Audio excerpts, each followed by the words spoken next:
नमस्कार दोस्तों, मैं हूं मोहम्मद नईम। आप सभी लोगों का आपके अपने यूट्यूब चैनल में स्वागत करते हैं। गाइस, आज हम आप लोगों को रीट लेवल 1 के लिए बाल विकास एवं शिक्षा शास्त्र के लिए और प्रैक्टिस कराने के लिए चलते हैं। जो अभ्यास प्रारूप या प्रीवियस ईयर का क्वेश्चन है। तो गाइस, हम लोग यहाँ पर टाइम नुकसान ना करते हुए चलते हैं। आज का पहला टॉपिक रीट लेवल 1 के लिए है, बाल विकास एवं शिक्षा शास्त्र, जिसमें से 30 नंबर के क्वेश्चन पूछे जाते हैं। तो चलिए स्टार्ट करते हैं। आज का पहला क्वेश्चन हमारा ये है। पहला क्वेश्चन कह रहा है कि एक बालक अधिक सीखता है यदि उसे ऑप्शन ए है पाठ्य पुस्तक के माध्यम से पढ़ाया जाए, ऑप्शन बी कंप्यूटर से पढ़ाया जाए, ऑप्शन सी कह रहा है व्याख्यान विधि से पढ़ाया जाए, ऑप्शन डी कह रहा है क्रिया विधि से पढ़ाया जाए। तो गाइज, एक बालक तभी अधिक सीख सकता है जब उसको एक क्रिया विधि यानी वो स्वयं कर के विधि से सीखा जाएगा। तो इसलिए यहाँ पर हमारा आंसर हो जाएगा डी फॉर डेनमार्क, यानी D for Denmark is right answer. तो पहला का आंसर हमारा होगा डी। अब दूसरा चलते हैं। दूसरा कह रहा है कक्षा कक्ष में शिक्षक प्रयास करता है।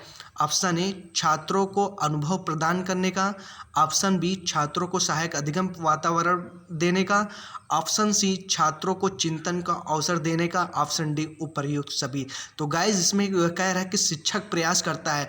तो पहला कह रहा है छात्रों को अनुभव प्रदान करने का, यानी कि बच्चा बालक जो है अपने अनुभव के माध्यम से सीखेगा, करके सीखेगा। तो इसलिए ऑप्शन ए बिल्कुल सही है। दूसरा कह रहा है कि छात्रों को सहायक अधिगम वातावरण देने का, बिल्कुल सही है। बालक को एक सुगम वातावरण के माध्यम से अगर सिखाया जाए तो वो बेहतर तरीके से सीखेगा। तीसरा कह रहा है छात्रों को चिंतन का अवसर देने का। जब बालक चिंतन करेगा तो वहाँ पर बालक स्वयं करके सीखेगा, इसलिए तो ऑप्शन नंबर सी भी सही है। और डी कह रहा है उपर्युक्त सभी। तो गाइस, यहाँ पर ए बी सी तीनों सही है। तो इसलिए हमारे यहाँ पर D for Denmark is right answer होगा। तीसरा कह रहा है शिक्षा के दो प्रमुख उद्देश्य हैं। ऑप्शन ए बालकों में विषयों का ज्ञान एवं मानसिक विकास करना, बी कह रहा है विषयों का ज्ञान देना एवं परीक्षा के लिए तैयार करना, ऑप्शन सी कह रहा है विषयों का ज्ञान एवं उनको कंठस्थ करवाना, डी कह रहा है विषयों को ज्ञान देना है, व्यवहारिक कौशल का विकास करना है।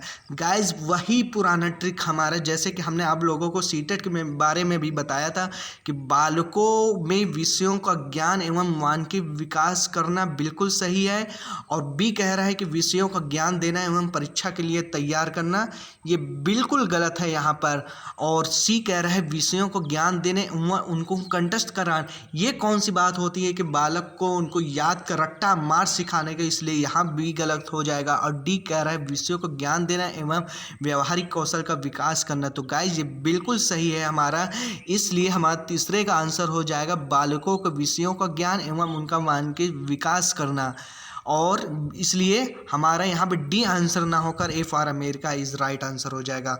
चौथा चलते हैं। चौथा क्वेश्चन हमारा कह रहा है कि अधिकांश बालक अपनी मातृभाषा में सीख लेते हैं 1 वर्ष की आयु में, बी कह रहा है 4 वर्ष की आयु में, सी कह रहा है 6 वर्ष की आयु में, डी कह रहा है 2 वर्ष की आयु में। तो गाइस, जैसे कि आपने अवस्था के बारे में पढ़ा है इसकी शैशवावस्था, बाल्यावस्था, किशोरावस्था।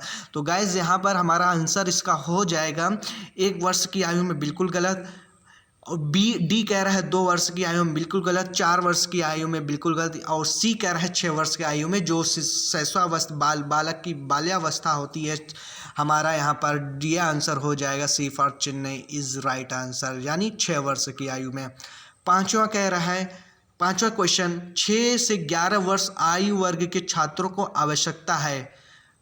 ऑप्शन ए कक्षा कक्ष में प्रजातांत्रिक वातावरण की, बी सीखने में स्वायत्तता की, सी कह रहा है क्रिया आधारित अंतःक्रिया अधिगम की, डी कह रहा है उपर्युक्त सभी। तो गाइज, यहाँ पे हमें भी मालूम होना चाहिए कि क्वेश्चन में ये है कि कक्षा कक्ष में प्रजातांत्रिक का मतलब ये होता है कि एक बालक अपने शिक्षक से स्वयं प्रश्न कर सकता है, एक शिक्षक बालक से स्वयं पूछ सकता है, इसलिए यहाँ पर ए ऑप्शन बिल्कुल सही होगा। दूसरा कह रहा है यहाँ पर हमारा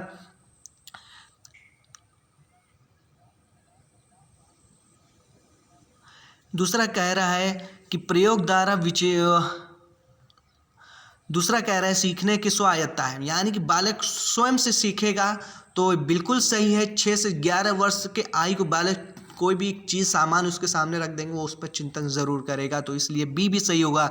सी कह रहा है क्रिया आधारित, वही पुराना बालक स्वयं करके सीखेगा तो उसका अधिगम बेहतर तरीके से होगा, इसलिए हमारे यहाँ का पांचवें का आंसर हो जाएगा D for Denmark is right answer. चलिए चलते हैं आज का छठवां क्वेश्चन। एक बच्चा ईर्ष्या का प्रारंभ करता है, यानी कि एक बच्चा दूसरे से नफरत करना कब स्टार्ट करता है? ए कह रहा है 6 माह की आयु में, बी कह रहा है 12 माह की आयु में, सी कह रहा है 18 की आयु में और डी कह रहा है 24 की आयु में। यानी पहला 6 माह की आयु, एक शैशवावस्था का बच्चा कभी भी ईर्ष्या प्रारंभ नहीं करेगा, और बी कह रहा है 12 माह की यानी कि 1 साल की अवस्था का बालक कभी भी ईर्ष्या नहीं कर सकता। सी कह रहा है 18 की आयु में। बिल्कुल सही हमारा आंसर यहाँ पर जो हो जाएगा ये डी फॉर डेनमार्क होगा। 24 माह की जब बालक 2 वर्ष का होता है तो वो अपनों को पहचानने लगता है और वो नफ़रत और प्यार को अच्छे तरीके से डिफाइन कर सकता है। सो हमारा यहाँ पर आंसर हो जाएगा 6वें का डी, यानी कि 24 माह की आयु में।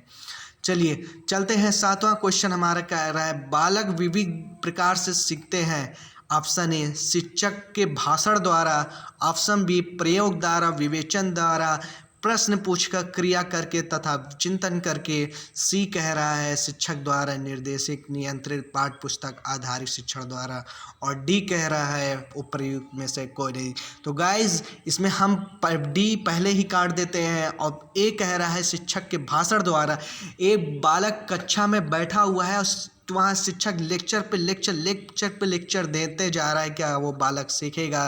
तो बिल्कुल नहीं। तो हमारा ए भी ऑप्शन यहाँ पर कट गया।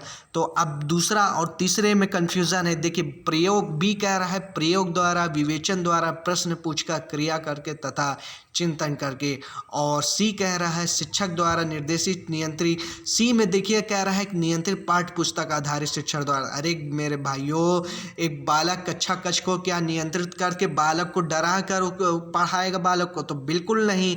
तो इसलिए हमारे यहाँ पर आंसर हो जाएगा बी फॉर बॉम्बे, यानी कि 7वें का बी इज राइट आंसर। चलिए अब 8वां क्वेश्चन हम लेकर चलते हैं। क्वेश्चन कह रहा है 6 से 11 वर्ष आयु के बालकों की विशिष्टताएं निम्नलिखित में से कौन सी है? बालक स्वाभाविक एवं सक्रिय अधिगम करता होते हैं, सीखने के लिए शिक्षकों पर निर्भर होते हैं, सी कह रहा है बालक शिक्षकों के ज्ञान से प्राप्त करते हैं, डी कह रहा है बालक सीखने में रुचि नहीं रखते हैं। तो पहला वही हमारा पुराना ट्रिक सी टेट वाला अपनाएंगे। यहाँ पर बालक को खुश करने के लिए हमारा पहला ही निगेटिव से आप निगेटिव वहाँ कट कर दीजिए, तो हमारा पहले ही ये ऑप्शन कट गया। यहाँ पर बालक सीखने में रुचि नहीं लेते हैं, बिल्कुल गलत यहाँ पर हो गया। अब चलिए सी कह रहा है बालक शिक्षकों के ज्ञान से प्राप्त करे। यार ये कौन सी बात हुई कि सिर्फ बालक शिक्षक के ही ज्ञान से प्राप्त करेगा? इसलिए हमारा सी भी गलत।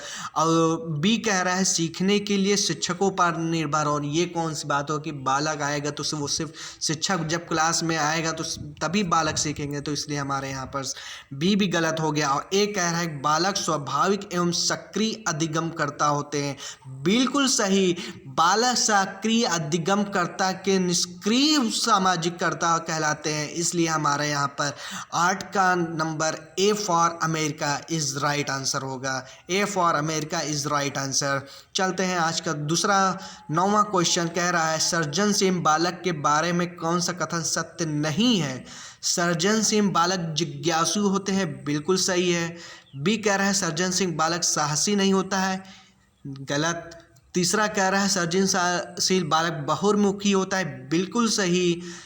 और डी कह रहा है सर्जनशील बालक महत्वाकांक्षा होता है, बिल्कुल सही। और बी हमारा कह रहा है कि सर्जनशील बालक साहसी नहीं होता है, ये तो बिल्कुल गलत है, होता है। इसलिए हमारा यहाँ पर 9 का हो जाएगा B for Bombay is right answer. चलिए आज चलते हैं आज का दोपहर 10वां क्वेश्चन हमारे यहाँ पर है नवीन ज्ञान की प्राप्ति होती है।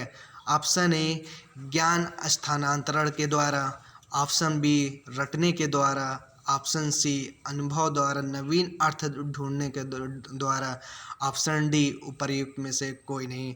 तो देखिए, नवीन ज्ञान की प्राप्ति हमें होता है रट्टा मार, कभी भी हमारे ट्रिक नहीं होगा। अनुभव द्वारा नवीन अर्थ ढूंढने के द्वारा, बिल्कुल सही। और पहला कह रहा है ज्ञान स्थानांतरण के द्वारा, बिल्कुल गलत। इसलिए जहां अनुभव के बारक परिवेश से सीखेगा वो आंसर बिल्कुल सही होगा। सो गाइज, हमारे 10 का C for Chennai is right answer. Okay, तो गाइज आज के लिए हमारा रीट लेवल 1 के लिए आज ये 10 क्वेश्चन पहली है। आप लोग कमेंट करके ज़रूर बताइएगा कि आज की क्लास हमारी कैसे लगी। तब तक के लिए धन्यवाद।